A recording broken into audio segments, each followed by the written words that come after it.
All right, well, welcome back, Yay! guys. You Sorry about can't that. stop us. You can Yes. try, but you cannot. So I'll kind Yeah, of. we just covered some really killer stuff too, Rico. It's just a I shame know. that you missed it, the listening audience missed it. This happens a lot. We'll carry on for about 10 minutes before we realize no one's watching. And Yes. that's just what that's you know. It was very zen to say the least. Yes. Well, totally apologize, guys out there that are watching. And if you are watching, please reshare this link for the other people that might have missed it. Hopefully, they didn't leave just because it crashed. We had an issue here with G Plus, but nonetheless, we're back, and hopefully everything's straightened out here. So, guys, as always, you can tweet us at WS Roundtable. Again, that is WS Roundtable to ask us questions, and we will get to those later on in the show. But let's first start off with highlighting products. So, Christian Grossman, before we kind of do a small Q&A with you, Okay. let's highlight some gear that you might have. Okay. Since I guess I'm going to go back since the last time Ducks and I really talked, and that was we started a discussion that led to this, and it was because we were talking about the Harvest Moon. Yeah. Really good stuff. Well, I told him I think the scent is better than Alphine for me. I mean, there's a particular ingredient in there that Douglas would be able to chime in more about, but basically, for lack of a better word, it will mess with your pheromones, and it's very alluring. But you know what? I live out here in the middle of nowhere in Gettysburg. I'm about 4 miles from the battlefields, and I live on all this farmland. And just to smell this hay and just it just like you've described, it seems like you're standing out in the field, and man, it is just so nice. So that's one. The other two things I got are now I believe sold out. So I'm kind of like on my high horse. Is the scuttle. There's a scuttle, okay? Now, the cool thing about this is I've been looking at scuttles, and and I'm kind of like David. I'm not a big scuttle person, but every once in a while I'd like to use one. All I had before was a coffee mug, so I started looking at the scuttle that usually everybody buys. That real huge. I don't want to say the name, but everybody kind of knows that Pottery place makes it. Mm-hmm. But then you go on and look at the price of it, and I'm like, how much am I going to use this thing versus the price? And I'm not a big a big fan of just kind of like throwing money around like that. But he came out with this one, and I said, what, I'm going to give it a try. And I got to tell you, I mean, this thing it's really nice. It's the perfect size. The inside here is just it has all the creases and the lines, and it really does work. And I'm not really versed at using a scuttle. But every time I use it, it's perfect. So thanks for making that, or ordering it, or designing it, or whatever you do. Last thing, and I'm glad Christian is on here because I actually contacted him this week. I got this bad boy because cool. I want to try to do a straight razor shave. So I put wheeled this thing and put the blade in. And I know you can't really tell, but I got a really nice nick right here. It's actually it's a two-pass nick. One went down and stuck in. I'm like, oh, that really hurts. I pulled it out. I'm like, well, I'm not going to stop. I'm going to go this way.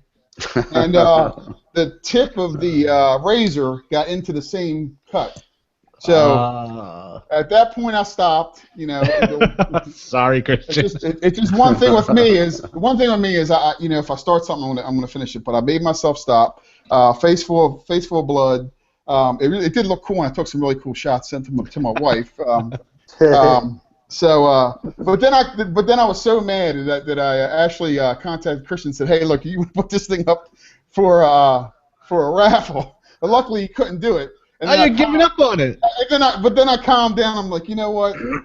That was just somebody somewhere telling me to stick with it. So yeah. I will stick with it. But I mean, I'm telling you what, for the price, the value, these things, at least for somebody like me who wants to try and not want to invest in, a strop and this and that and get it home, this is a really good value. It's really cool. Sorry they're sold out. But I'm sure that there's more coming in. And coming back. That's user error, and it's like a lather. There's plenty of soaps I've gotten, and it's taken me a week to figure out how to use it, and I gotta do that before I cast any judgment on it. And it's the same thing with Chevette. Like the only problem is with Chevettes or a razor or anything like that is you hurt yourself with it, and so you don't. Like that's nature saying, don't try that again. You burnt yourself. Do not pick it up again. But being who we are, humans, we gotta pick it back up and learn it. And that happens with Chevettes a lot. That actually happened to me too. I put down Chevette for a long time because it's its own unique animal. It's a whole other thing to learn. So some of us don't have the patience for it, but otherwise, Yes, those bad props for staying with it, Christian. Yes. Well, yeah, stick with it. It's like I think anything in wet shaving. You just gotta take time. I think sometimes the best thing to do is put it on the shelf for a while, let it sit. You kind of let yourself kind of say, okay, let me wrap my mind around how I'm going to handle this beast, and then come back to it in a few weeks or so. I know I cut the heck out of myself with a what do you call those, Feather Artist Club, those the commissary kind of style ones. Yeah. Yeah, man, that thing hurt. Real quick for me on highlighting some gear that I'm using. Obviously, I think one of the guys on Twitter mentioned my beard, which is coming in kind of awesomely. It's getting there. In one of my videos recently, I just mentioned how to take care of a beard. One of the things I think guys skip is exfoliating your skin, and this is just a natural. I really like this one. It's cheap. It's this charcoal, volcanic ash, and antioxidants and goji berry and stuff. There's nothing really to it. There's nothing stripping away your oil or anything. It's just kind of scrubbing your face, and this really, really helps with the irritation and stuff, letting the dead skin cells kind of get away. The soap, the last soap I used, and I might have already talked about this once, but the last soap I had used before growing the beard was Tim's soap, and this is Cimarron. It's like a fantastic vetiver. It's like this really clean, fresh vetiver scent, and I'm totally digging this stuff. So I'm looking forward to, when I do shave, using this again. And then I walked on over to Sephora. I highly recommend guys doing this. It's a little weird, might be a little out of your comfort zone. Walk over to the women's section of the fragrances. I knew this was going someplace. Yeah, you knew it. And this is Hermes Elixir de Merveille. And I totally butchered this French, Mr. Levesque, I'm sorry. This is a woman's fragrance, and it is fantastic. A dude can rock this for sure. It's got something dirty in it, patchouli. It's got patchouli and some kind of orange peel, and oh, it's fantastic. Sexy fragrance. So, guys, tighten your belt. Walk on over to the ladies section in Sephora and sniff some ladies' fragrances because they're awesome. Not all of them. Some of them are too girly. Some of them are pretty awesome. Sometimes the bottle's more girly than the scent. It's like, I can't have that on my stink. Yeah, the bottle for this one, it's actually a beautiful bottle, but it's yeah. Looking at it, you're like, nah, that's a girl fragrance. I already have an extra toothbrush in my little jar, That's to clean my razors with. But if Fran sticks her head in there and now sees a bottle of women's perfume, she's going to think the wrong thing, Like, how? And it doesn't even sound like, no, I'm wearing women's perfume now. It just sounds so like I'm making this shit up. So it's like. I know. But I'm a big proponent of, as far as scents go, ignoring genders, because there's no such thing as a gender on a scent. It's just something society's kind of created on that. Social construct. Yes. And so, David, what do you got for us? Oh man, with the meetup that happened last week, I had so much stuff sent to me for either samples or just people wanting me to try. So I'm about to filibuster this show right now because I have an excess of shit going on right now. So now I actually had to limit the stuff that I brought on here, but still probably more stuff than ever. I'm gonna feel like Marty Pape because he usually takes about a half hour to talk about his products. We love Marty. Yeah, but He's watching, I'm sure. I am sure. So I have 2 razors, 2 brushes, and 2 soaps that I'm gonna talk about. I'll try to make it brief. Yes. Well, first I purchased a razor. The first razor I've purchased in probably damn near a year. I got this Philharmonica Sub-Zero from our buddy Mark Gurgis over there in Australia. Fantastic edge. Beautiful condition razor. It is a vintage. It's not new old stock. You can see some signs of age, but it's absolutely beautiful. The hollow ground is like perfect on this thing. The second razor I got sent to me by a dude named Tom Boniello, I believe is how you say his last name. He is from New York. He sent me a Silverloaf custom razor. For those of you guys that are not familiar with Silverloaf, he's another one of the gentlemen that's very popular on Instagram. He's part of the Instagram scene, and he usually specializes in making some really big-ass razors. So I got sent this thing. Whoa.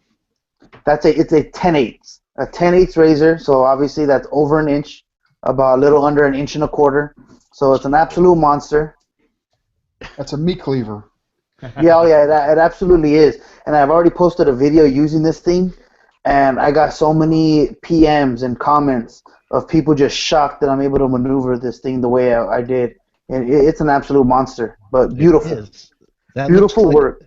Can you hold up a quarter or something next to it for so I can see scale? Show your other razor that you had, maybe. Like Yeah, that. or did This- you raise it? I'm gonna check this out. So you see this. Oh, yeah. Yeah. This That's crazy. this is a 13/16, I believe. Wow.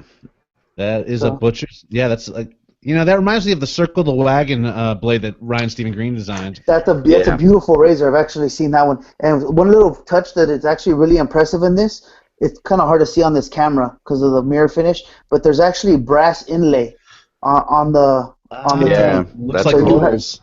Yeah, you have little brass inlays. It's a black buffalo horn. You see some white streaks going through with the brass stacked washers. Very well done by Silverloaf, man. I'm really impressed with the work. Absolutely smooth edge on this, so a good quality metal is used for it. Now I got a couple soaps. All right. Our buddy Peter Trakalis, friend to the show. He's actually launching his website coming December 1st of all exclusive items that are exclusive to his website. And here is a soap that he's coming out with, British Fern. Oh, nice. So it's some sort of fougere. I'm not an expert on fougères. I'm just not a big fragrance guy, so it's hard for me. But it's really nice. It's clean. It's green. It's a little dirty. Really nice. And this one right here is made by Van Yule. I'm actually a fan of Van Yule, so that actually turned out really nice for me. And then also, Monica Gillum did a favor for me. I was really depressed that Soap Commander discontinued their white tea and ginger soap, and that Douglas discontinued his black tea soap. So I was just having a random conversation. Me and Monica probably talk about once a week about shaving, and she asked about football. She's good people right there. Well, she actually came out with this scent as a favor to me, black tea and amber. There's some other stuff in it, and I have it like on my messages from Facebook, but there's other stuff than just black tea and amber, but it's an awesome scent. So you were looking for a tea scent? Is that what's going on? Yeah, because I'm a big fan of the whole black tea. I love black tea. Tea Party 508, baby. Well, I didn't even know about that until the meetup. I just barely seen that on the meetup. Hi, Chico. You got to remember, I have Shave Revolution right down the street from me, so my days of actually looking on the websites have actually pretty much passed me. If it ain't at Justin's, I probably haven't seen it. No. So, so through a conversation, though, this came to be, and it's fucking fantastic. So Wow. I like this thing. And I will check out your Tea Party one, Douglas. Please don't be upset with me. I love you still. Wow. And now my two brushes. All I'll right. get through these. I was given a couple brushes to try out to test out the knots.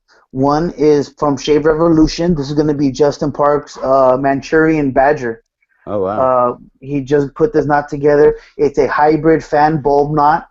This is going to kill, man. This one right here, once he actually releases it, this is going to destroy it. Because What's the name of the knot? It's a Manchurian Badger knot. I thought. Was there something else? Fan? It's a hybrid. It's a hybrid bulb and fan. It's not completely flat like a lot of fans you'll see, and it's not bulby. It's a kind of mixture of the two to help with the way it splays. Also, having that slight bulbiness helps with the backbone a bit more. But you don't want to go full bulb on it because then it's too stiff to use. So You never want to go full bulb.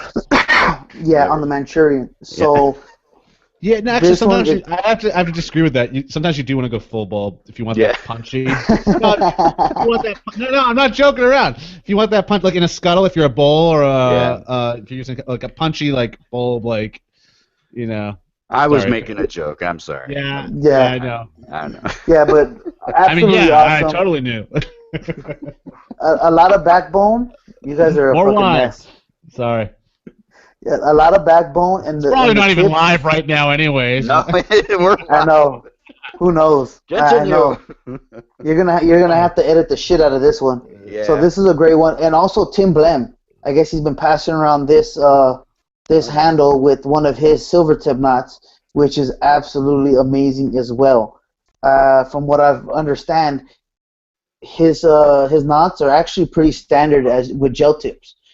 This knot that I got to try out is a gel tipped silver tip one. The knot that Busta got for his custom handle is silver tipped as well. And Douglas sells these some custom Blam Brushworks handles, so he'd probably be able to speak on the quality of knot as well. It's just some good stuff, man. So I don't think many people. I don't know anyone that has the same knot. Wow. No, this is an absolute unique knot. More backbone than a Savile roll. It reminds me of the backbone of maybe a Thader 2-band, but it's in the 3-band and it has the gel tip. So it's a very nice combination. Tim Blem did a hell of a job sourcing these knots out, man. Wow. Really, really impressive. So if you haven't checked out one of his, man, you got to go see it. So I just love all this. These little companies, man, are just doing big things. This Shave Revolution knot's going to kill, and this knot's killer as well. So again, I'm probably thinking about asking Tim if I could just buy this off of him. Wow. Because I really like it. The handle's great. He does an awesome Yeah, inlay that's cool. at the bottom. It's an actual inlay. It's not paint. It's not a sticker. It's just that's hell of attention to detail right there. That's awesome. So Yeah, I love that this is stuff. awesome. So David is like whipping out the large products this week. It's like the monster blade and then the monster brushes. Those are beautiful brushes, by the way. Man, I told you I had to limit the stuff. I still have aftershaves. I have all kinds of shit that I can still show, but We'll it's get just to been that a crazy next couple week. weeks. We'll get to all that stuff next week. Yeah, that's the thing with meetups, especially if you're like a YouTube personality too. Like if any YouTube personalities are watching me and you haven't been to a meetup yet, go to a meetup and you will have material to review for the next 2 months of your life. Yes. And brute. And brute. Yeah. Brute. Oh man. Yeah. There we go. Classic. So Douglas, what do you got for us? Well, I've had, it seems like a couple weeks. I didn't really touch upon this stuff last week because I was at the meetup, so I only hopped in for a second. So I'm gonna show you a few things. First of all, look who's back. That's right. Did you For those sit who are on following, no, I did not sit on that. that? Those of you who are following my perils here, I picked up one of these a month ago, and I only had it for about 3 days before someone here at my shop threw it out or something. I don't know what the hell happened to it, but it just disappeared, and I only got probably 3 shaves out of it, so I really hadn't made my mind up yet. This is a vintage antique Neogam. I'm almost certain that's the name, since it's the biggest font there. But made in Germany, probably early 40s. Yet the instructions are in Italian, which is odd. But it was the 40s, so who knows? But this is a slant razor, and it's not your traditional slant you know and love. This one is actually a slanted head. So you drag it down on the face, as like so. The official razor And it Joseph Stalin. It matches my chin strap perfectly. It's very Germanic, I suppose. But yeah, this thing kicks ass. The only problem I have with it, the only thing I can see as a problem, because I actually get excellent shaves with it, is you can only go up or down with it. Doing it from the side, it's really not a natural thing to pull something like this across your face. Yeah. So since shaving, I was talking with the guys earlier about this, since shaving is, wet shaving is, it's not really just shaving, it's hair reduction with every pass. With that in mind, you could probably do 4 passes, 2 down, and then 2 up, and you're just reducing the hair with each stroke. I don't think it would be a bad thing. It'd be something to try, especially with a razor such as this. So if you can find one of these Neogams, they'll pop up on Etsy or eBay every now and then. So is that kind of mild? Or It's is it It aggressive? feels very mild. Wow. It's got a mild attack, but the shave is close, and they That shit looks menacing. it does. But I know. as with most razors that I enjoy, their bark is bigger than their bite. They typically come with an extra metal clip because this is how. Check it out. So it's not your typical unscrewed type situation here. This actually slides off. Oh wow. So see, there's a little that right there. You would slide this on. That's the craziest razor I think I've ever seen in my life. That's cool. And so it comes with an extra clip just in case you lose that one. And both of them that I've ordered so far have that extra clip. So really cool NeoGam. I highly recommend it for people that are into the historical aspect of slant razors, the evolution of slant razors anyways, to try that out. And again, it's a great shaver. I see a lot of people going back to single-edge blades or single-edge razors, Yeah. and that's cool. But this is the stuff you really want to get into if you really want to try some unique stuff that not a lot of people are trying or have an opinion on because they've never tried it. So I'd like to see that come back. And anyone out there looking for a Kickstarter campaign, Yes. I want to see next. I do want to see This that. does a double-edged blade. It's not a single-edged blade. It's a double-edged blade. So we can still use our favorite blades, not proprietary, in this and get a killer shave. So please make that come back. Next, I too have been using the Crown King Scuttle, of course. I actually brought this with me on the road while I was traveling, and it travels really well. And it's this mug is thinner than this bowl. Like I mean, Wow. this is like the diner mug quality. I brought one with me to the meetup just so people could hit it and go, okay, this is actually pretty diesel. Wow. Great scuttle. I really love it. I'm glad to see this design finally come to life. So I've been using that. I've been using Lada's blades. Oh And yeah. every now and then I feature these. I don't see a lot of these showing up a lot of times in shaves of the day. Those are good blades. It's a great blade. It doesn't get enough attention. So check out some Ladas, people, when you get a chance. Another thing I've been using this 2 weeks ago before the meetup was Tiki's. Now this is pineapple, lavender, avocado. Oh man. And yeah, I don't know if she's using this label on all the versions of this, but if you can get this, and if you have this Deja Fougere, these two, because pineapple's the top note in this, they go so well Oh, together. wow. David, do you have this one? I thought, or is it Marty? No, that tiki Probably Marty. I don't have. Wait, which Someone tiki is that one? It's like pineapple lavender. It's pineapple, No, I lavender, don't have it. avocado, and kake. And this is just like it's very fougere. It's a sweet fougere if you ask me. But Wow. again, they pair so well together.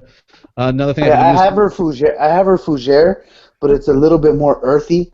yeah, no, Not this is overly like, earthy like Martin de Condre, but it's a little bit more on that side. this is great with a pineapple top note. It's just something else.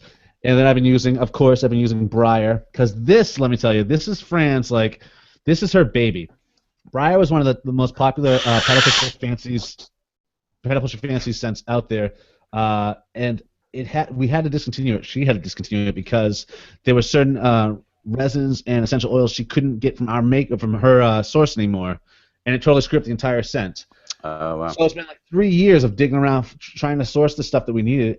Finally found the connection. It's been like a month waiting for it, but it's back, and we managed to recreate it exactly how it originally smelled.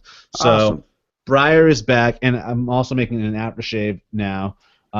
These are new containers too. So a little tip Yeah, out those there: are cool. if you're into our 8-ounce tins, scoop them up now, people, because they're not going to be around forever. It's just we can get more done making one size. This is 4 ounces, and it's still a huge surface area to work with, and it won't dent. So Bailey, this is for you, and it just saves us time. So we're just making one size so we can create Yeah. more new wonderful things. Another thing that we did end up releasing that I've been using too is our new brushes. This one's the Rook, and that's also Tallywood, David. I don't know if it was you and I that were talking about that, but it's pretty bulbous. This is like a classic like barber's, Yeah, that's Brush. awesome. and it's also I switched the Doro knots. The Doro knots I've been using up until now are nice. They're wonderful knots. In fact, I could keep all three if I wanted to, but I found this other source, and I have to admit, at first I thought it was the same knot. Then when I got it in, this is like in between the Doro I was using and the Suave. So you see, it's kind of gray. It's gray Yeah. teddy bear hair. But this is like, it's so. I wish you could feel it. It's almost like the gel tips. It's got that same like feel, David, if you know what I mean. Yeah, definitely. So that handle we introduced. I really and- wouldn't know the difference though because I've actually never was able to review those brushes anyways. Yeah, I meant to give you one when we were at the meetup, but we didn't spend enough time together, you jackass. And this is the other handle. And this is actually a Suave knot. So Yeah. yeah, so it's pretty sexy. Feels really great in the hand. These were released this week. I have a lot of people asking me in PMs when they're coming back. They were really looking for this one, which is the Tali Long Rider. It's back also. I just wanted to make that announcement to people that are watching. And I'm pretty sure that's what I've been doing for the last 2 weeks when it comes to razors and products. Con, what do you got? Yeah. Okay, what do we got here? Let me see. We'll start very quickly with razors. Really been enjoying the Rapira Platinum Lux. Those are awesome. Very capable blade. Very affordable. Very comfortable blade as well. If you haven't tried those, give them a go, please, and do yourself a favor. I've been rocking the La Toya stick. Been going through a hard soap thing at the moment, and I've just, even though I've been doing a bit of traveling, but I like to use this even when I'm not traveling. Just sort of dial it in and everything. Wonderful soap, beautiful, clean, fresh, soapy fragrance. You cannot go wrong with that. Speaking of not going wrong, I've also been using Saponificio Varesino's Mana di Sicilia, which is a beautiful soap, Awesome wonderful scent. soap. Oh, I love that. Yeah, the scent on this, and I'll match it up with a fragrance that I've been using with it, David. Which, if you're interested to investigate and see what you can match it with, but this is a wonderful product because it uses Mana, which comes from a native Italian Sicilian ash. Oh, Not from heaven, but it comes from Sicily. Different Mana. And what they do is they make an incision in the trunk of the tree, and this sap-like substance comes out, which is very sweet. It's also used as a delicacy, but it provides some very unique properties to this particular soap, Mana di Sicilia. And I have been pairing that with Acqua di Parma's Blue Mediterraneo Mirto di Panare, which is a lovely, lovely scent, and it goes very well. Goes very, very well with the Mana di Sicilia. Grazie. Nice. That's awesome, man. Christian Levesque, do you by chance have anything you want to highlight? I wasn't prepared for that at all. No, you're good. So we've got Christian on, guys. So you are aware, we're gonna later in the show. I'll kind of tease it right now. We are going to talk about Movember, and we are going to be doing a drawing for this week's Movember. So Christian's kind of hanging out. And if you want to jump in at any point in time, if you have something to add to the conversation, please feel free to do so. I don't want you to just feel like you're just sitting there. So watching the show semi-live, that's kind of weird. So as always, guys, stay tuned for the drawing that's coming up and info on Movember. As you can see, most of us, actually almost all of us, except for our special guest, have some kind of facial hair going on. And nothing wrong with no facial hair to our guests. Yeah, we're not judging you, Christian. Yeah, we're not judging. I actually had facial hair, and we'll get into this. I consult now, so You heathen.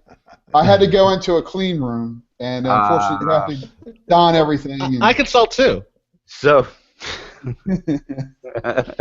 we have to get back to Christian also at some point too. I don't think his interview came out.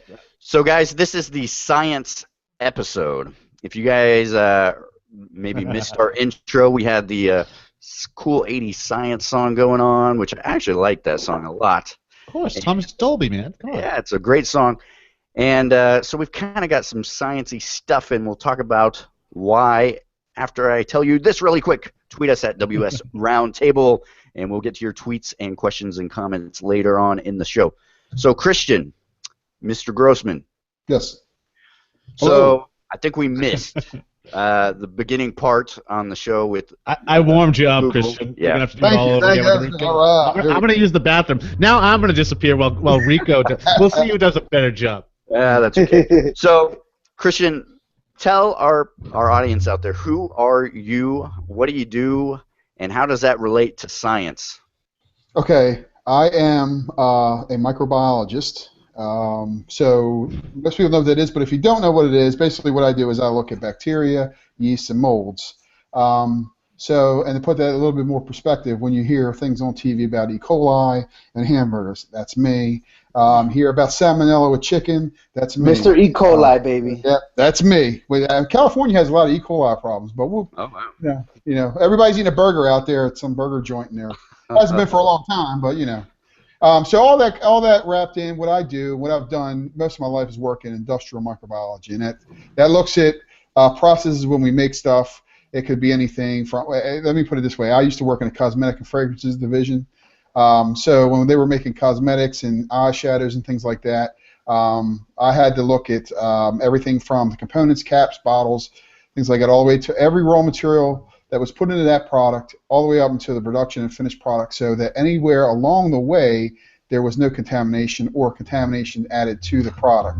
Also, made sure that there was enough preservative in the product so that it would remain stable, and also keep people from making themselves sick.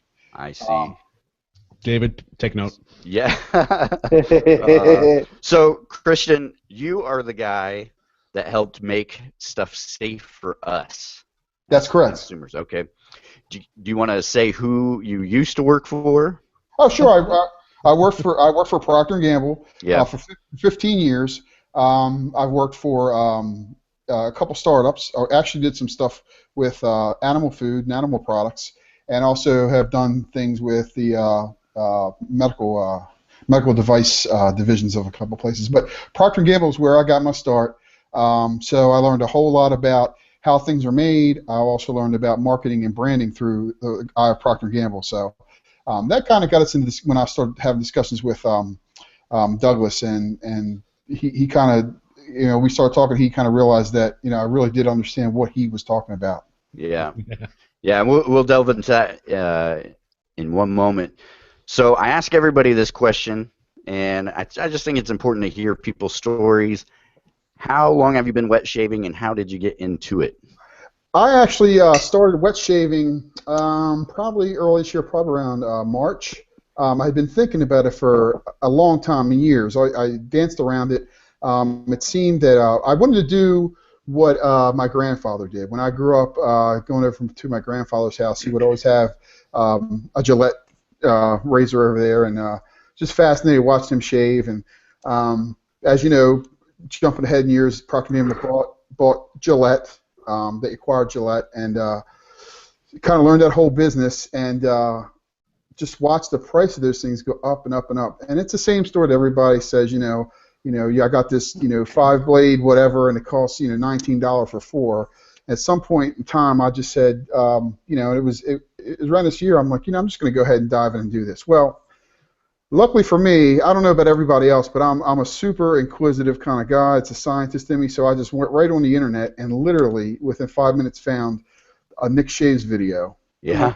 I'm like, look at this guy. So he's up there and in his bathroom and doing all this stuff. I'm like, well, you check this out, So I'm watching. I started watching a lot of videos. I saw David's video. I've seen Bus's video, and I'm like, there's something to this. So I actually started looking around and really looked at what they had in their hand, looking at different products, and I just started going online and seeing how all these people had things, and did a couple orders, and the first time I did it, I'm like, I remember the first time I did it, I stood there and with my hand just shaking, like, this is really going to hurt, and I just really, and I went with it, and literally, it's not as bad as it seems. Yeah. So I want to tell all the new people out there, because really, I'm into my first year. It really is a really cool, fun time to just take care of yourself. Because as guys, we don't do that. We're rush. People get, our wives, girlfriends get things for us, but it's fun to sit there and just have fun with it. I mean, everybody's going to look at you and say, because my friends do too. When I talk to them about, they're like, wow, you sniff shave cream.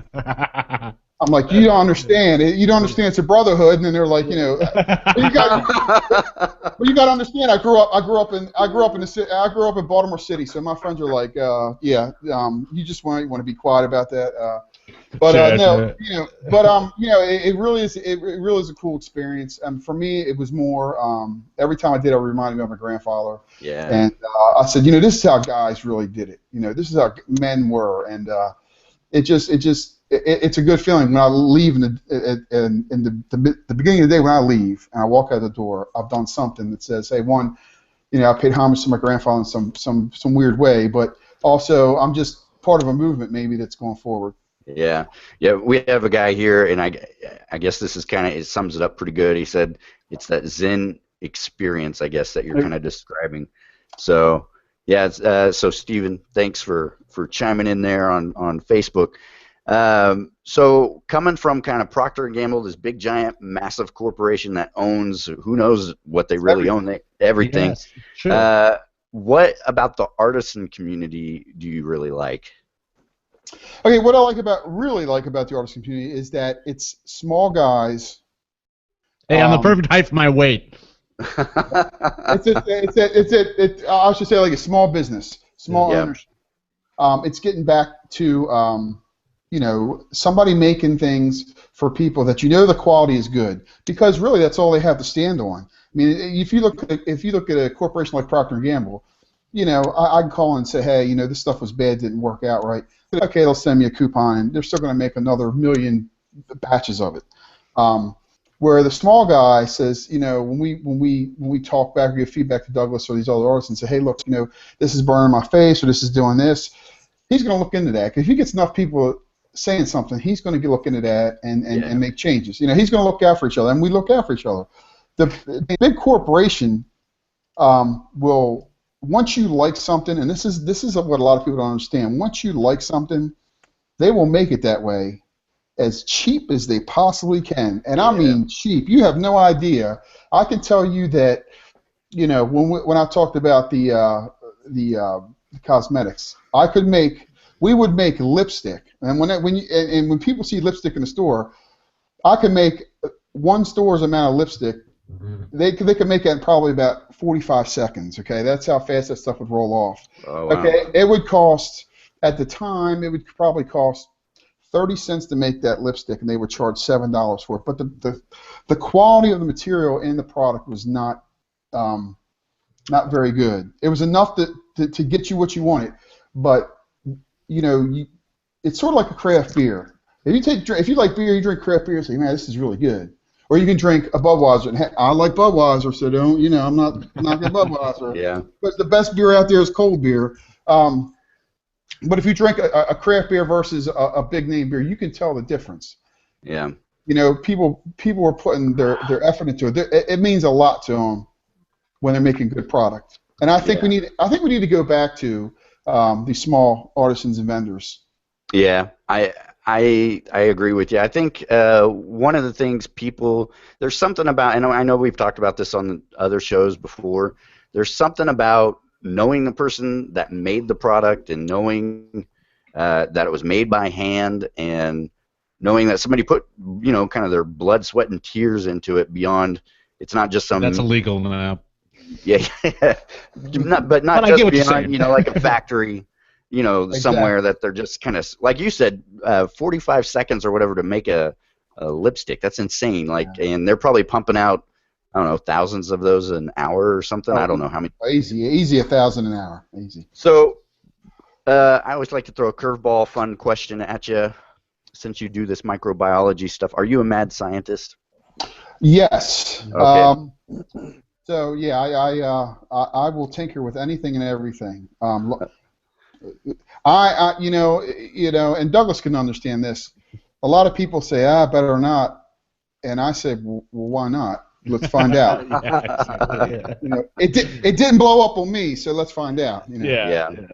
So you brought up something actually really interesting, Christian. Yeah, go for it. I don't know if this was caught before, but we were before we were off the air chatting with ourselves. But you were talking about like how larger companies, corporate companies, buy in bulk, whereas artisans, we buy in bulk, but not as much. So we were, at the end of the day, we're paying more for the raw commodities or the raw ingredients. And that in mind, the difference between like a corporate, we'll say shave soap maker for the conversation, versus an artisan shave soap maker is we can stop on a dime and alter our recipes because we're not that invested in them as well. Whereas a corporate maker, they've already bought so much of this raw material that maybe some people are having an allergic reaction to, but they're not going to toss it out. That recipe's done. They're not looking for your feedback at that point. They've already done their trials and whatnot hopefully before they invest in all this raw product. But now they have X amount in it. So I mean, where the difference is between like communicating with them, because you're never really going to communicate with them. There's all types of gatekeepers that you get on the phone getting paid $8 an hour to keep you away. Whereas when you talk to us, we can change it just like that, because we're not that invested in the raw materials we're using. One thing to remember is if there's a problem, if I call the 800 line, it's easier for me as a corporation like Procter & Gamble to give you a $20 coupon or $20 a $20 money card and send you on your way, because I think the last time that I was at Procter & Gamble, we were able to see their profit statement. They literally had a profit in the billions, and they said they didn't hit their mark. So that kind of tells you where big corporations are going. I mean, Procter & Gamble was a company who was into acquisitions. They were they acquired Gillette, they acquired Art of Shaving. They don't buy anybody up because the brand's already there. They don't have to work on that brand or put money into the brand. It sells itself. Gillette will sell itself all day long. So they just make money on it. So there's not a lot. No, there's not a whole lot of specialty that goes into it. It gets lost once you get into a large a format like that. And soulless.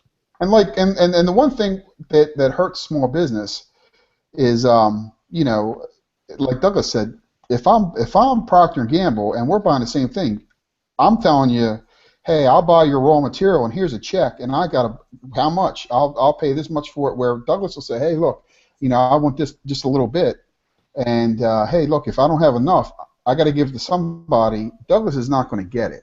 They're going to sell it. They're going to give it to me. Yeah, the contract always wins. Right. So we've got a guy here, William Lusk Coppage. He's asking you, Christian, are there any big ingredients that you see in shave/face products today that you suggest that we avoid? And I think that's kind of coming from maybe, I don't know if you know the answer to that, or what do you think on that?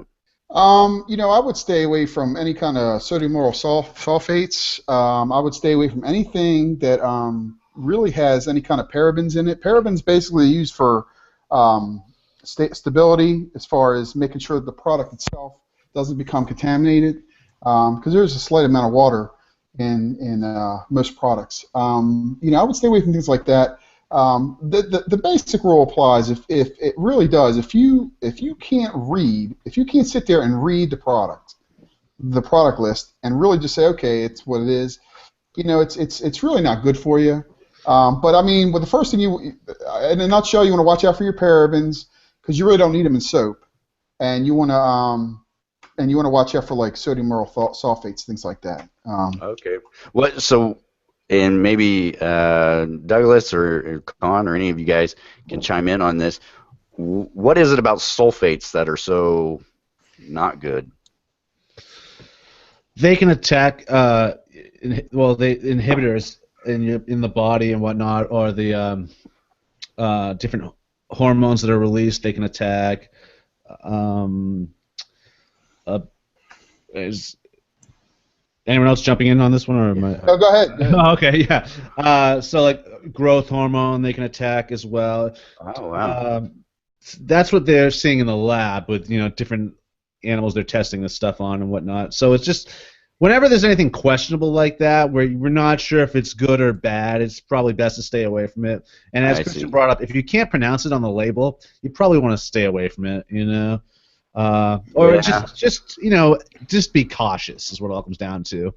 But a quick Google search will educate you on all that, on the effects of like aluminum, on the effects of parabens, on the effect, it's just the list goes on and on and on what to stay away from. Here's another bad one, really bad one to stay away from. It's not necessarily in artisan soap, but you got a lot of people walk around. And I feel for them, because I live half my life like this now. And anytime there's germs or wherever, they'll use the sanitizer, which is alcohol and things like that. But also it has something called triclosan in it. Okay. Right.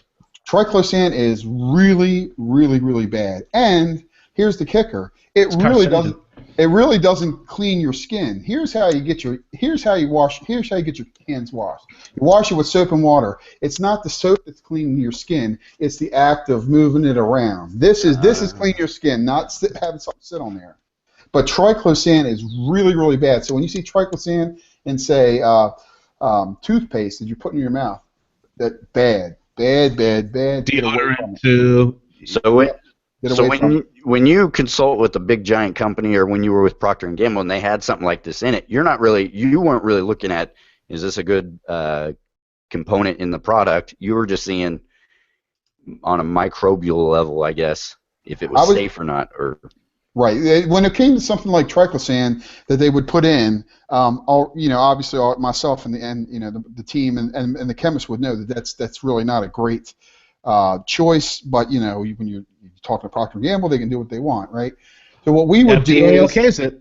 That's right, and it was that's the main. Douglas knows, as long as it's okay with the FDA, it's the right way to go. One of the problems is, what I would do with that is I would go in and make sure that it was at the correct level, so that it would keep that product stable and not become contaminated, and also that there's a little bit in there because the end user is going to contaminate it. For instance, if you have triclosan in a bottle of toothpaste, as soon as you squeeze that toothpaste out and brush your teeth and you clean it off, the next time you do it, you didn't sanitize that toothbrush. You just wet it with water. So basically, you just fed whatever was on the tip of that brush. Now it's not going to kill you, but now I'm going to introduce whatever's on that brush, and when I squeeze it onto the tube, I'm going to introduce to the brush, because when I let go of that tube, a little bit's going to go back into the tube, and now this is a pretty depressing fucking conversation right now. Jesus Christ. Yeah, it's making me worried. Like, what do I need to do? God knows what I fucking have in my body right now. Jesus. No, but it's good. It's good. It's actually. I guess you guys just fucking ruined my weekend. Thank you. Those are the good germs, David. Like sometimes, like what you suffered from the food poisoning, that's either from cross contamination or over sanitation. Your body just wasn't exposed to something already. Sometimes exposure is sometimes the best medicine in the world, or most of the time, it's the best medicine in the world. Exposure. But we live in such a sterile society. Douglas is correct, though. Since you've gotten ill and sick and regurgitated all the contents of your stomach, you have nothing in your stomach right now that's protecting you from what you're putting into it. So you need to get. Not just regurgitated. Like a baby bird. Well, on that note, before we get to that note, Christian, so you were with Procter & Gamble when they attained Art of Shaving. Yeah. Were you involved in that, or did you see any insights for us from that end? No, I mean, it was just one of these things where what they do is they just make an acquisition, and then they just assume whoever worked for that company. Say they acquired your company, you would now work for Procter & Gamble, unless you didn't want to. Then they'd say go. They give you the opportunity to work for them, and then you just have to make all your operating procedures the same and that sort of thing. That's kind of crazy. It's interesting to kind of see what's going on behind the scenes with some of this stuff. I totally unaware of this, and I think we've totally depressed David. So I'm sorry, David, but clean that door. Clean that door. His door's clean. That's why. Thank God I'm not suicidal. Shit, you guys would have pushed me over the edge. That's why you got guys and girls like me out here. Making sure, making sure they're getting away with just enough to make me aware of how filthy we really are. Jesus. Right. So no, David. So now this weekend, when you go over a friend's house and have a little toddler run around with a diaper and all that stuff and picking a nose and drooling. Yep. It's funny because you can get really crazy with this stuff. The more you read into it, I mean, like I will watch a person in public if they sneeze. Like, it doesn't end there for me. I watch everything after that. Like, shoot. Then I watch what they do with their hands afterwards. And it's usually, like, right when you're about to meet them, then the hands up, like, oh, hey, how you doing? And you're like... Nope. You fist bump. It's your new boss. You have to shake his hand, though, so it's like... But, yeah, watch the hand afterwards. I'm always curious to see where they're putting it, Oh, gosh. So ignorance is bliss. Yes, sometimes That's true. That is true. Yeah. So this is the in-depth science part of our show, and to kind of change up some gears, Con, let's jump over to Twitter and see what's going on over there. What do you got for us? It appears that everyone here is either running to the bathroom or must stay clean. Must stay clean. They're checking their toothpaste for ingredients and the like. But if I may just chime in with this whole conversation on methylparabens. Now parabens are actually an excellent preservative. Yeah. They're just not good for you. Oh, they are. And companies love them because they were able to maintain a longer presence on supermarket shelves without having to have their product replaced. So when you look at research, for instance, that's done on the toxicity of certain products or how they are likely to affect people, the other thing that perhaps we should look at is who is funding that research. Exactly. They're funding their own research. They're funding their own research, and they're saying that the evidence, for instance, on parabens is inconclusive. Their arguments are spurious, and all that sort of thing. But apart from because parabens are kind of they're esters. They're basic, or they're byproducts of petrochemicals and things. Now, if you want to put that on your face, that's fine. Let's get back to that byproducts. Continue on though. They're byproducts. So that's a very important point. The other thing is, and a lot of people don't consider this, is what these products on your face, what effect they have on your skin when you're out in the sun or in UV. There's a lot of phytotoxicity that occurs there, and these are things that we don't see. People say, "Oh yeah, but it's a cloudy day." No, I'm sorry. UV rays are quite dangerous. Those are the worst days. Yeah, it's magnified. And they actually react quite seriously with your face. Of course, once the product, of course, all of this is about economies of scale. If a company is producing products at the scale that we were talking about earlier, to stop that process, and redevelop a new production process, a new supply line, that is going to cost a lot of money in terms of their buy. Once they get it in place, it's fine, but they're not as agile, I guess, in making or nimble as making those changes because they're a monolith. They're these huge organizations. And once the production line is established, things become cheaper for them to manufacture. It's mass-produced. It's out there in the marketplace, and that's that. And then when the evidence starts to trickle in, because science is something that constantly examines itself, asks questions of itself, is constantly changing, the changes are not implemented anywhere near as quickly as they should be. Yeah. And I think that's a huge, an enormous problem. And one that's probably worthy of consideration. I think what Con was talking about there's a good point to that, and that when you look at parabens, yes, parabens they're bad. I mean, they're bad things, but they are meant, exactly what he said, they are meant to keep the product stable in the supermarket or the grocery store or the drugstore for an allotted period of time that is determined by your QA folk. So we'd say, hey, it's got to stay stable for 5 years. We ensure that from the time we make it to the time it'll last 5 years. Now after that, you're on your own, and that's why they batch code everything. The other thing to remember is when you're talking about preservatives and things that are going to triclosan and all that stuff, and everybody says, "Oh it's terrible." And we talked earlier about barbicide, and I love the stuff. Okay, it's bad stuff. It's nasty stuff. But remember, bacteria live in organisms. You want them to die. Okay, so you got to hit it with something hard for it to die, and to make sure it's clean. So unfortunately, you're going to have to use some things that would be bad for yourself that you know that are going to work on these products. The best thing that I say always use is something like bleach, something heavy, and if you want to get it clean, it will be clean. But remember, there's a residue there, and you're going to have to dispose of all this stuff. But it's not necessarily. Don't look at everything in a bad way, because you need it. You need it to survive. If we didn't have all this stuff, then we'd all be getting sick. So Everclear though, Everclear. I mean, they're it's more bang for your buck. You have a party happen on the weekend, Everclear. You have a hospital you want to sanitize, Everclear. Everclear. Yeah. Something Con said just a moment ago to touch on, I've heard this, that one of the things to look at when there's these studies on if something's good or bad or whatever, you want to see who's funding it, and one of the things I've heard that was kind of crazy was I think it was Coke or Pepsi, one of the big soda companies, And basically, they were funding a study for scientists to tell the public, basically, that sugar in soda products doesn't make you fat. So basically, they were paying scientists to tell them the results that they wanted. Absolutely. Yeah, no, and it's just like any good book where you're pulling information from. Check the bibliography, see where they're sourcing their information from. But back to byproducts too, which Khan touched upon, is a lot of the times byproducts the industry has so much byproduct, be it petro byproducts or whatever.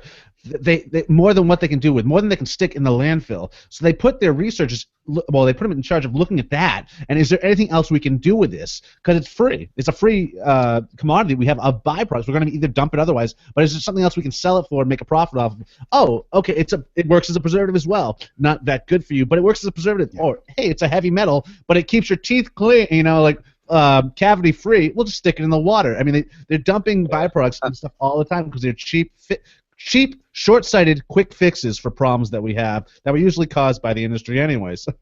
Wow. So, Christian, for you, Stephen Davidson is asking if you have any thoughts on essential oils versus fragrance oils. Do you have a preference, or from your science background? For me, there's really not a whole lot of difference. For me, now, some people have reactions to certain essential oils. I don't know, and Douglas could really answer this. I don't know too many people that have a whole lot of problems with fragrances, although there are some people that sneeze with them. But as far as contact, I think there are definitely some essential oils, and honestly, even for me, at the right concentration, there are some essential oils that would literally burn your skin. Yeah. But I really don't have a preference. You just, you basically got to. Everybody's different, and you got to just be. When you get something new, you got to try it and figure out what it is. Like clove oil. People have a lot of problem with clove oil. It's very. I don't know if it's more acidic or more basic. I don't know, but it's very very. It'll burn you. It'll burn you really good. Well, it's great. If you have a cavity, it's a great natural. It's like Oragel, which would numb your gums. Yeah. You use clove oil instead. That'll numb you right up too. Yeah. Another one, or another two, actually, I guess, would be like sandalwood and cinnamon. And I know cinnamon, depending on the product, sometimes it doesn't bother me. But I just wore a cologne recently. It had a really strong cinnamon scent. My wife loved it. Smells like Christmas. Sprayed it on. And I looked down. I was like, man, my wrist's kind of itching. I looked down. They were bright red. And then I got an email from the company and said, oh, just by the way, I wanted to let you know, some people are reporting some weird reactions to the cinnamon. And I was like, well, thanks now. I found out after the fact. So. Typical. It's typical. That's to do with the energetics of the essential oil. Fragrance oils are a synthetic version of that, so usually they're very similar in like compound-wise. But the energetics, like these are hot. Like or seasonings, like cinnamon, you use a seasoning. It's for its hot energetics, or ginger, or clove. So I mean, if it's hot in your mouth, if it's adding like that type of flavor to something you're tasting, chances are it's going to do the same thing in your skin as well. Yeah. It's like the cinnamon burst gum, whatever the wrappers used to lick and stick on your forehead. Like what the hell is that about? But yeah, it's the same thing, cinnamon. So it's to be expected. Or bay rum. That's another one. Sandalwood, I don't see people reacting to that. I haven't heard much about that, but I'm guessing you're talking about the fragrance oil of sandalwood. Well, I read a book a while back on fragrances, and it was actually the guy from Hermes, Jean-Claude Ellena, and he was saying the perfume industry has done a really bad job and kind of hurt themselves by not telling people about kind of the truth behind synthetic versus natural and all this stuff. So a lot of these perfume companies have jumped on the bandwagon saying, yeah, all your stuff's all natural or whatever. And the public thinks, oh, if it's all natural, that means it's better. And his point was, I could get a natural sandalwood. He said, but in natural sandalwood, there's, and I don't know, I'm just making up a number, but there's 900 components that somebody could potentially react with. He said, but I could do cheaper with a synthetic, get the same scent, and in that synthetic, I've only got 2 components, so the chance of somebody reacting to that is less. Well, Yeah, that really. I mean, yeah, that's always there, especially with I guess a tree. People do have allergies to nuts and trees and all that, Yep. and resins. So I could see that. But I think my problem is with fragrance oils, is some companies will market it as like only 5 ingredients, and it's like Yep. alcohol, water, fragrance, da da da da. But fragrance oil, Fragrance is like legally, a whole. yeah, legally you can get away with just putting fragrance, but that's not one ingredient. A synthetic fragrance oil can be made up to 4,000 different ingredients. So that's my problem when it comes to marketing certain things like that. I don't think that's legit. And if I tried doing that, man. When you look at essential oils, to help Steve understand a little bit and everybody else, think of it like this. Think of it like a jalapeno pepper. Most essential oils are natural, so they're actually what the defense mechanism for whatever it's coming from. So if it's hot, if it's spicy, if it burns, that's because when it's out in nature, I mean, we're talking peppers, bark, whatever's trying to eat it. Onion, same way. You cut an onion, your eyes burn. It's a defense mechanism. Yes. So it will have some of the same effects, to us. Obviously, we have the ability to dilute it down or make it stronger or whatever. But in certain concentrations, man, it's no good. Wow, man, this is crazy. So I was laughing a second ago. Sorry, Douglas. I wasn't laughing at you. I was laughing at the comment. William, I'm used to it. He said, "Did you get the cinnamon perfume at the girls section?" No, I did not get it. I got it from, and this is not a plug. It's my wife got me the subscription for Old Fat Teeth, and it was just one of the samples they sent me. So, no, I did not get it in the girls section. But I'm still a proponent. You need to go check out your girls section on perfumes. There's some stuff out there that's great that I think guys can wear as well. Anyway, let's jump on. You guys want to do the drawing now? Oh, yes. Want to do that? So, Christian, tell us what the drawing is for, and then we'll do it. Announce the winner, and then plug to us the Movember teams. Sure. Thanks, Rico. It's a pleasure being on board, and it's a very interesting conversation. It's certainly a topic that strikes me quite a bit as I've been trying to move away from synthetics and more onto natural products. They are still both chemical components, but some of them seem to be processed more easily by the human body. So thank you very much, Christian. Great name for all the knowledge that you brought to the table, and Douglas as well, your experience too. It's all very interesting stuff.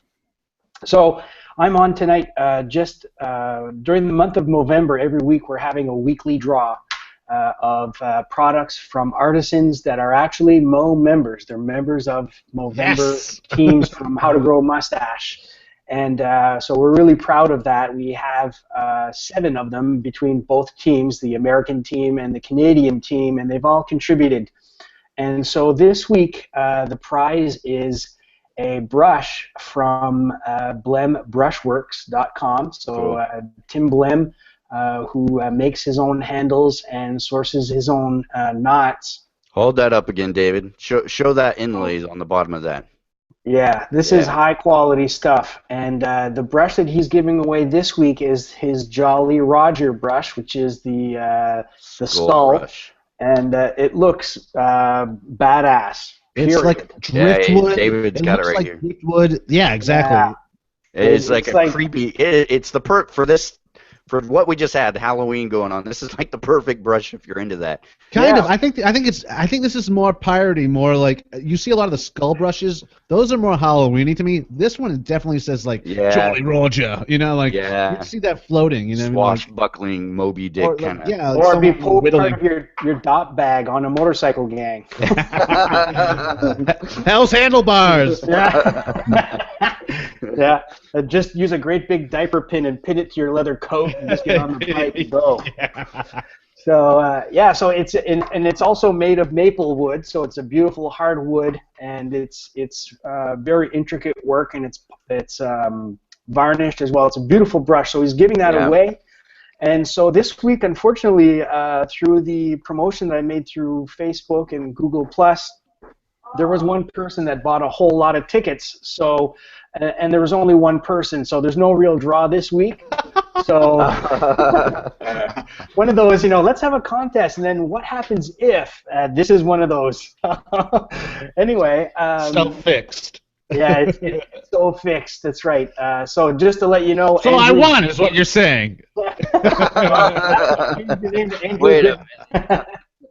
Andrew Goodman donated to the American How to Grow Mustache team, and he shared it amongst all the members of the team. So now everyone has raised something.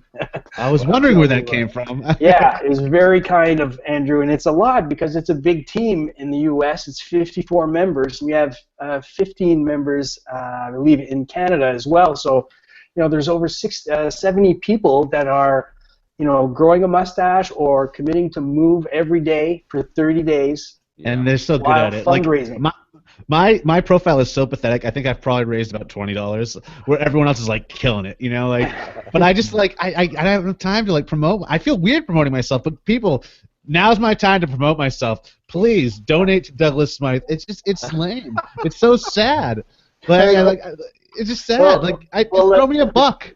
Yeah. Hey, Christian, can you let everybody know, some people in here that might be watching that don't go to the website, where are we at as far as our total right now? Okay, so the Canadian team has raised like $1,700, if I remember correctly. Congratulations.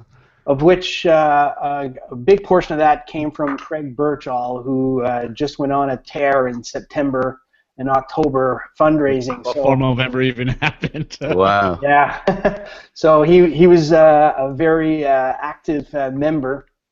So, but the whole team has raised some money as well. All the different individuals have raised money. And in the U.S., we're around close to $2,200. Wow.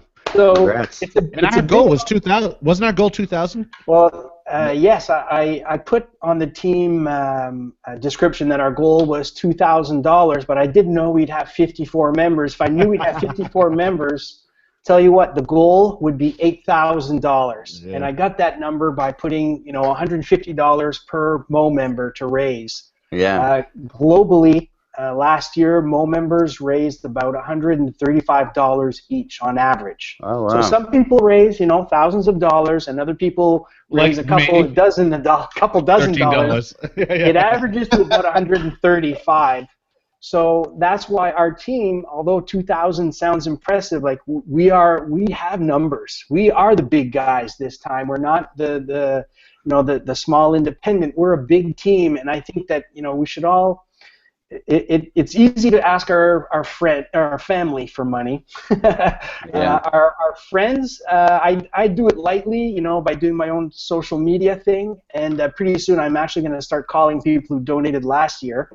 And now I understand the importance of holding a donor list. Yeah. And you can ask people at work, or at least the mustache is supposed to strike up conversation, and it's supposed to also help you remember to say, look, you want to support me in this cause? I'm growing a mustache. Yeah. It's $5, $10, $20. We're always giving to everyone else's charities. Why can't they give to ours? And for once, it's not to feed our acquisition disorder. Everyone wants to wear a mustache now. And I think that's part of the downfall of Movember. Almost now people have become desensitized to the mustache, where it used to be a conversation piece when Movember first started. It did create awareness. It did create a conversation around men's health. But now we're so used to mustaches. It's like it's overkill with mustaches. We need to find something else. Maybe sideburns next year. Hey, I would be up for that. So Christian, you want to? Who was the winner again for the brush? It was Andrew Goodman. Andrew Goodman. Congrats, he's part of the HitGam G Plus community for sure. I know that. And also stay tuned. I'll be promoting this week's upcoming prize for the raffle. It's exciting because we have many prizes on this third week. We have. Matthew Martin North is giving away one of his brushes. Oh, He's wow! providing a brush as a prize. And is that next week? Is that this coming week? It'll be raffle number 3. We should get him on the show this coming week too. Yeah, we'll see if we can get him. I on want as to see well. how that brush is made. Actually, let's go visit him in the shop. Yeah. And Soapy Bathman is giving away 2 large tins of soap to one winner. So someone will be set up for 6 months of shaving. So anyway, I want to focus on this week though. Blem Brushworks, Jolly Roger, fantastic brush. Yeah, And his ladies and work is gentlemen, awesome. Congratulations on winning that brush. It was a tough raffle for you, but you won, and we're so happy that your generous donation actually came through for you as well, personally. So thank you very much, everyone, for supporting Movember. Salud. If you want to give some money to the team or an individual, it's MovemberTeamHitGam.com, and in Canada, it's hitgam-team.com. And any amount works. $5, $10, $20, $100 works really well. And, to either the whole team or to a particular member on the team. It all goes into the same pot to help research for testicular cancer, prostate cancer, poor men's mental health, and to help raise awareness to move around. So I've been walking a lot more since Movember started. I use it as a motivation.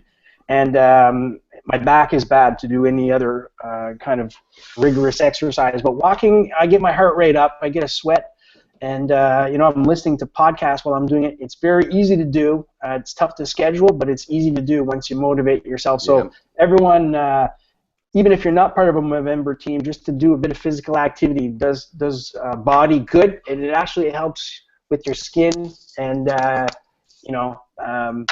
growing your beard. Stash. And shaving and stash. That's right. It's starting to feel something now. It's starting to feel it. Well, thanks, Thank Chris. you very much. Yeah, thanks, man. Thanks for all the info, and thanks for helping with the Movember team. It's pretty awesome. He's the what you guys are captain. doing. He is the captain. And also, guys, if you are not following Christian Levesque online, you should follow him because he posts these really cool pictures with his daughter, and they hold up what day it is for the mustache. I don't know why. It's just such a cool picture. I just love those pictures, man. So keep posting that little girl's adorable, so she really, It's a cheat. He's cheating. I don't have a little girl with me. It'd be creepy if I did. Get a puppy. Either a little girl or a Get puppy. Yeah, exactly. Jesus, I got nothing. I got a hat. That would just be creepy, man. Yeah, next week I have a little girl sitting in my lap, and I don't mention her at all. I'm just like, yeah, so... and you're petting her like a cat. Yeah, that's right. Yeah. So, guys, we kind of we're running late in a way because we had some technical issues. I think we're going to go just about 5-10 more minutes. Can I say something real go quick? for it, man. I wanted to talk about this before, and I totally spaced out. But have you guys ever seen this? Yes, I Cella, own it. this The big big ass thing of Cella. Okay, Christmas is coming, folks, and you want to get your friends into wet shaving. And a lot of us are making little kits for our friends. Buy those little tiny half mason jar or those quarter mason jars, and a block of this stuff. Break it up, put it in there, and that'll be the shave soap you gift them. It's super easy to do. You can tie a ribbon around it if you want. But this stuff for the price of, this is like, I don't even know how much it's in. It's 1,000 milliliters. Yeah, it's a ton of. It's a lot of soap. It is huge. A This kilo is of right. soap. So this is a little quick tip to. It even looks like Santa Claus. Like that could be you giving the gift of wet shaving to someone. So just a quick holiday tip for gifting to your soon-to-be wet shaving buddies. Okay. Yes. So, Con, do we have anything going on in the Twitter world? No, Comments, just a lot questions? of just a lot of warm wishes and all that kind of. Yeah, it's like Humdrum. humdrum. Well, Yeah. Christian Grossman, we were talking about this kind of before the show, and I thought it was a good tip. I was telling we're kind of talking about germs and microbes and all this stuff that's growing on your stuff. He was saying even on your soap. I mean, once you introduce water to the soap, you've already kind of contaminated the product. Oh yeah. So there's all kinds of crazy stuff going on. So I was telling him, yeah, when I get old vintage razors, I kind of go through this step, and I know I've talked to some vintage collectors where they're like, oh, don't do that. So I kind of go through a process. I rinse it. I get an old toothbrush like that hasn't been used. I take some dish soap and and kind of scrub it down, let it soak for a while in that, rinse it really good. Then I get scrubbing bubbles, and I kind of spray it down, let it sit for a little while, scrub it again, and then if I know the metal isn't going to react weird with barbicide, I'll let it sit in barbicide for, I don't know, depending on how long. That's above and beyond, my friend. I know that. That's probably extreme. Probably you don't need to do it. But you mentioned, and I'll let you finish the sentence. Sure. You said you can do something to a product that will help a lot, and I know Douglas has mentioned this before. Yeah. So what is it? Okay, so just real quick, you're talking. There's two things when you're getting, say, an old razor. There's cleaning it and sanitizing. Okay, so when you clean it, you can clean it with, the best thing to do is get like an old toothbrush and some soap, any kind of soap that's going to just kind of get any dirt, any residue off. Once that's off and clean, all you really have to do is use a rubbing alcohol, or really like a 90% isopropyl alcohol. It's important that you have about 10% water in there, and that all has to do with how it works on a cellular level. Yeah. But you want it to sit on it. All it has to do is sit on it. Basically, what we talk about in the business is contact time. You just have to have contact time of 2 minutes. 2 minutes, that's it.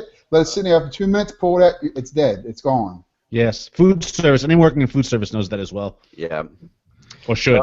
I think when he was talking about this, I thought it was an excellent tip, just letting your stuff sit in some isopropyl, I can't even say it, rubbing alcohol, and a couple minutes, and then let it air dry, and then you're good to go. So I have 91% isopropyl alcohol. Is that okay? Am I gonna damage shit? You'll be all right. Yeah, that's you said have at least 10%. So I was like, shit. My bottle's like right here, holding my phone up. Yeah, I'm like, damn. If not, just put a little water in there, or just use your Everclear. That'll work. Yes. Yeah, Everclear. Party. Everclear will work. Yep. But dishwasher too, just sticking stuff in the dishwasher. And another thing is, if it's like a new old stock type product that hasn't been touched in 100 years, or it's been sitting in a drawer for 100 years, there's nothing still living on that for the most that you have to worry about. So just the alcohol alone is dust. I do the alcohol or the dishwasher. It's so hot that it's going to kill whatever's on there. We just have to come to terms with the fact that Rico is a neurotic mess when it comes to those razors. So I like scrubbing bubbles is one of my favorite things in the world to use when it comes to razors too. That and a toothbrush. I'll put it in a bowl of hot water, like almost a little under boiling. Put the razor in there. I'll spray it with. I spray it with scrubbing bubbles first in the bowl, and then once that dissolves into a liquid, then I pour in the boiling water on top of that to really get in there, and then I hit it with a toothbrush after that. But I'm a huge fan of scrubbing bubbles. Well, one of the interesting things we were talking about, when Rico was saying, oh yeah, do this, that, and the other thing, and now you pull it, it's sanitized, but as soon as you touch it, it's not sanitary. Sanitizing, yeah, exactly. Wear gloves, Rico. Wear gloves. But even the gloves have to be sanitized. So yeah, I'm telling you, people. And this is the culture of razor. It's a never. Everything has to be sanitary. Everything has to be sterile. And it's like, no, that's the worst way to live your life. You'll get sick all the time if you're not exposed to these things. That is correct. Yeah. So there's that. Yeah. Okay, we have a question. What do we got? Is this on? Let me see. Con, what are we looking at? Okay, somebody just asked about sanitizing brushes. Yes. What about sanitizing? I mean, which you can't obviously use isopropyl alcohol with or anything like that. Just another thing, I guess we could dispel the myth. Killing microbes, using the word to kill a microbe. Quite often, a lot of these sanitation methods, and I know that Christian, you could chime in here, actually denatures them. Doesn't kill them, but it renders them useless. In other words, they don't reproduce. And I'm thinking of UV light here, for example. Yes. UV is a very powerful way of eradicating microbes or harmful microbes. So I think that's correct. Right. Yeah. Well, here's and that is absolutely correct. It denatures the organism. The one thing to remember, and especially when you talk about shave brushes, listen, you unless you're really, really, really ill, if you're autoimmune compromised, you really don't have to worry about this. I mean, it's okay to clean them and get the extra suds off or the buildup that you get, the scale. But other than that, as soon as you could denature it or sanitize it, but as soon as you take that denatured or sanitized brush and touch it to your face, all bets are off. You're just smearing around everything that's on there. it's not a bad thing. There are good and bad bacteria. You really don't have to worry about it unless you're really, really seriously ill. At that point, you're not going to want to shave anyway. Okay. Wow. Right. And honestly, some of these harsher chemicals that you would use to clean your brush with, even 91% isopropyl alcohol, is some would say it would damage the bristles, the organic bristles or the protein-based filaments. Right. But that damage is not necessarily bad. Sometimes it aids in breaking in the bristles too. Yeah. So I want to add that to that. And if you guys want further tips, I know Douglas has a video on making your own kind of like cleaner, brush cleaner. Oh, yeah. I know Con has a video talking about using borax, making a paste and kind of letting that sit, which I know you might remind me on this, Con. What was the big company that they put that on their note for the brush? Get a little bit of borax. It's one of the big brush makers out there. Simpsons brushes. Simpsons brushes uses that But, as yeah, there's that's to arrest any acceleration of mold and mildew and all that sort of stuff. Yeah. So it retards that kind of Yeah. So, yeah, guys, I mean, I don't want to make this run too long. This has kind of been a big panel. We've had a lot of stuff to talk about. We could talk about more of this stuff down the road. We'll have to have both Christians back on another time so we could have more in-depth conversations. I find this topic fascinating with the stuff you do, with the work you do, and connecting that with the shaving world. Really awesome information on this. Sure. As always, guys, if you want to tweet us or you have any questions or comments, anything like that, WS Roundtable, or you can comment on YouTube, which a lot of you do, so we appreciate you watching every week and doing that. We'll just run down the panel real quick. Christian Grossman, where can people find you if they want to talk shaving with you? Basically, I'm on all the shave groups, and you can look me up on Facebook. I'm happy to answer any questions or really friend anybody. I mean, you know, I'm an open book if you want answers. So yeah, I'll give you my best answer. Yeah, Christian's a great guy. I've really enjoyed talking with him before the show. We had a great time chatting, and I'm looking forward to chatting with you more down the road. Christian Levesque, where can people find? I know you plugged it before, but let's plug that Movember Teams again real quick. And where can people find you online if they want to? I don't know if this is showing up. Is this showing up? Yep. www.movemberteamhitgam.com or www.hitgameteam.com, and that's where you can get plugged into the Movember. What's going on there? Yeah. Did Douglas think of those URLs? Because Jesus Christ, he's just a master of making the longest emails and URLs possible, dude. You'll remember them, though. You'll remember it. Yeah. I'm surprised it wasn't, can you please donate to MovemberForAllOfUs.com. Next year. Next year. Yeah, next year. Exactly. Next year, just type, I'm donating to HitGam. Yes. So, David, since we're on you, So Sharp Limited, where can people find you? You could contact me through SoSharpLimited.com. By the way, we are going to have 2 new shirt designs releasing hopefully at the end of this month. Awesome. I have another little surprise that'll pop up right there. Yeah, hashtag Shave Life. You could also contact me on all social media outlets, Twitter, Instagram, and on YouTube under So Sharp David, all one word. Yes. Con Kazazitis, where can people find you at, sir? at Shave the Man and Shave the Man and shavetheman.com.au. Wait, shave the man. Yes, Shave the Man. Shave the redundant man. Yeah. Shave the redundant man. That's And right. speaking of redundancy, Department of Redundancy Department. Wait. yeah. Reporting from the Department of Redundancy Department, Douglas Smythe of PhoenixArtistsandAccoutrements.com or CrownKingShaving.com or HowToGrowAMustache.com. I'm so excited. Which will soon change to HowToGrowA Schnazzy Mustache for the EverydayMan.com. Right. I'm stoked, very stoked, and I'm sure the rest of us share the sentiment that Con is with us yet again. Oh, come on. This Yes. is, no, I, 2 I weeks am, in a row, baby. I am, there's not enough Con in my life. I was telling him before the show, I was like, Con, you better be there. You're only saying that Going 'cause to it's- withdrawals. Like, we need to put on a show soon. I mean, people are freaking out. Where's Con? What's Con? So, thank you, Yeah. Con, for joining us. Yes. Well, Really, see if you can get somebody to translate this for you. Familiarité. Ready for this? I don't know. Familiarité engendre le mépris. Oh. He called you a dirty name. That's all I know. Say it one more time. Familiarité engendre le mépris. Christian, So- Christian, you're gonna have to PM me what he's saying, but it sounds. I feel icky Something and like violated. Christian can Something tell like you. you look like a rat and smell like a tree or something like It's that. You know what? Khan is talking about his exclusivity is what makes him special. Hey, Oh, that's like me saying what makes me punk rock is the fact that I'm not. yeah. Well, guys, as always, you can find me at Rico's Corner pretty much on every social media thing out there, and you can find us at the Wet Shavers Roundtable on Twitter, on Facebook, on a whole bunch YouTube. of places. YouTube. Check us out. Thanks again, and we will talk to you guys all later. Hope you have a blessed week. See ya. Shave on. Bye-bye. Oh.